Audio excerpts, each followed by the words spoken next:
Presiden Joko Widodo mengatakan menghormati proses hukum yang tengah berjalan di KPK terkait penerapan atau penetapan Menteri Sosial sebagai tersangka korupsi Bansos. Presiden juga menyatakan sudah mengingatkan para pembantunya agar tidak korupsi, terlebih korupsi Bansos yang menyeret Menteri Sosial yang seharusnya menjadi bantuan bagi masyarakat yang membutuhkan. Kita menghormati proses hukum yang tengah berjalan di KPK. Perlu juga saya sampaikan bahwa saya sudah ingatkan sejak awal kepada para menteri Kabinet Indonesia Maju, jangan korupsi. Sudah sejak awal. Dan juga terus-menerus saya sampaikan untuk menciptakan sistem yang menutup celah terjadinya korupsi. Apalagi ini terkait dengan bansos, bantuan sosial dalam rangka penanganan COVID dan pemulihan ekonomi nasional.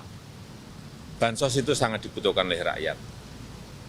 Saya tidak akan melindungi yang terlibat korupsi dan kita semuanya percaya KPK bekerja secara transparan, secara terbuka, bekerja secara baik, profesional, dan pemerintah akan terus konsisten mendukung upaya pencegahan dan pemberantasan korupsi. Dan untuk sementara nanti saya akan menunjuk Menko PMK untuk menjalankan tugas Mensos.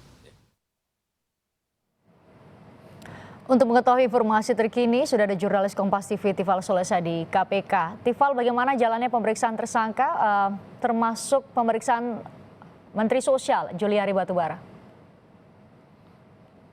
Masih terus berjalan saat ini di Gedung Merah Putih Komisi Pemberantasan Korupsi di Jakarta Selatan, Fristian.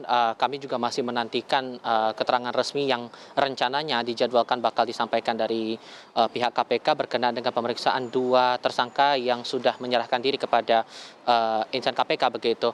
Yang pertama tidak hanya dari Menteri Sosial Juliari Batubara, tapi juga ada nama Adi Wahyono selaku pejabat pembuat komitmen Kementerian Sosial yang pada hari ini juga menyerahkan diri kepada penyidik KPK atas kasus dugaan korupsi pengadaan bantuan sosial atau paket sembako bantuan sosial penanganan COVID-19 di Kementerian Sosial Republik Indonesia. Untuk perannya sendiri selain dari dua pihak ini, dari Juliari maupun juga Adi disebut menerima suap dengan besaran ataupun juga menerima fee begitu atas proyek pengadaan bansos penanganan COVID-19 yang total proyeknya 5,9 triliun sebesar totalnya 17 miliar rupiah dari dua termin begitu, termin pertama dan juga termin kedua dalam rentang bulan Mei hingga November 2020.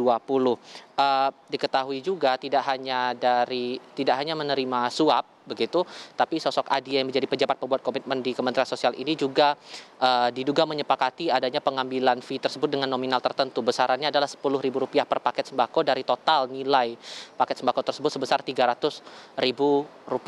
Apa saja temuan-temuan baru yang bisa saja didapatkan begitu pada proses pemeriksaan terhadap keduanya hari ini juga masih kami tunggu, karena tampaknya sebentar lagi dari pihak Komisioner KPK juga akan menyampaikan keterangan persnya, janjinya akan dilangsungkan pada pukul 16.30 sore ini dan masih dinantikan juga oleh awak media terkait dengan temuan-temuan baru apa saja yang didapatkan. Tadi sudah sempat saya singgung berkenaan dengan proyek pengadaan paket sembako ini, ada dua termin begitu dalam rentang Mei hingga November 2020 begitu. Pada tahap pertama dari keterangan pihak KPK dalam konferensi pers minggu dini hari tadi disebutkan dalam tahap termin pertama Juliari disebut menerima fee sebesar 8,2 miliar rupiah dari Matius via perantara Adi. Keduanya merupakan pejabat pembuat komitmen atas pengadaan proyek paket sembako ini di Kementerian Sosial Republik Indonesia. Selain itu di termin kedua dalam rentang bulan Oktober hingga Desember 2020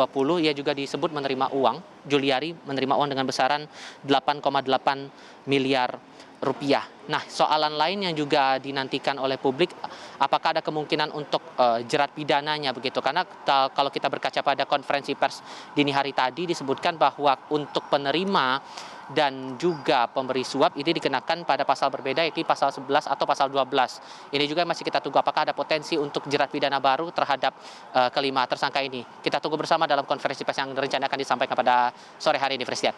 Baik, terima kasih. Jurnalis Kompas TV Tifal Solesa dan juru kamera Bima Wicaksana melaporkan langsung dari Gedung KPK Jakarta.